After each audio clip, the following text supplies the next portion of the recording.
ओम शांति। सुनते हैं आज की रात्रि कहानी। रात्रि कहानी का शीर्षक है कर्मों की गति अति गहन है। बहेलिया ने तीर छोड़ा।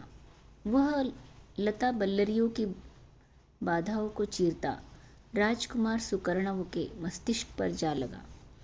राजकुमार वही धाराशायी हो गया। समस्त अंतापुर रो पड़ा अपने राजकुमार की याद में। ऐसा कोई प्रजाजन नहीं था जिसने सुकर्णव की अर्थी देख अश्रु न बहाए हो। दाह संस्कार संपन्न हुआ। पुत्र शोक अब प्रतिशोध की ज्वाला में भड़क उठा और महाराज ने वेणु विकर्ण ने कारागृह से बंदी बहेलिया को उपस्थित करने का आदेश दिया। बहेलिया लाया गया। महाराज ने तड़पते हुए पूछा, दुष्ट बहेलिया, तूने राजकुमार का वध किया है, बोल तुझे मृत्युदंड क्यों न दिया जाए। बहेलिया ने एक बार सभा भवन में बैठे हर व्यक्ति पर दृष्टि दौड़ाई। फिर राज पुरोहित पर एक क्षण को उसकी दृष्टि ठहर गई। उसे कुछ याद आया।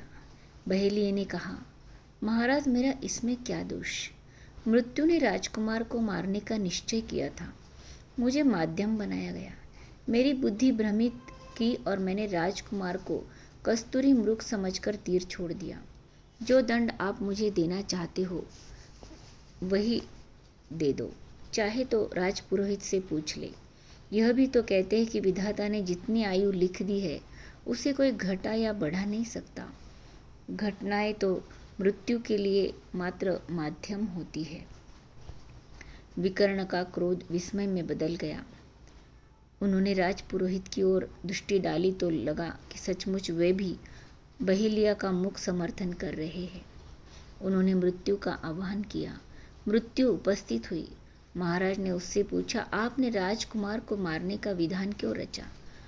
उनका काल आ गया था।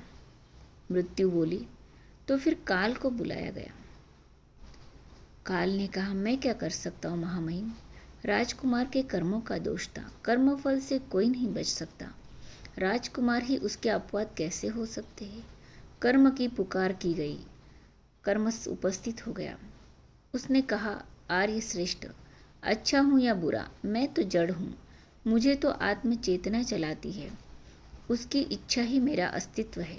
आप राजकुमार की आत्मा को ही बुलाकर पूछ ले, उन्होंने मुझे क्रियान्वित ही क्यों किया। और अंत में राजकुमार की आत्मा बुलाई गई। दंडनायक ने प्रश्न किया, भंते, तुम कर्ता की स्थिति में थे। क्या यह सच है तुमने कोई ऐसा कार्य किया जिसके फलस्वरूप तुम्हें काल कलवित होना पड़ा? शरीर के बंधन से मुक्त आकाश में स्थिर राजकुमार की आत्मा थोड़ी मुस्कुराई। फिर गंभीर होकर बोली, राजन, पूर्व जन्म में मैंने इसी स्थान पर मांस भक्षण की इच्छा से एक मृग का वध किया था। मृग ने मरते समय प्रतिशोध का भाव था।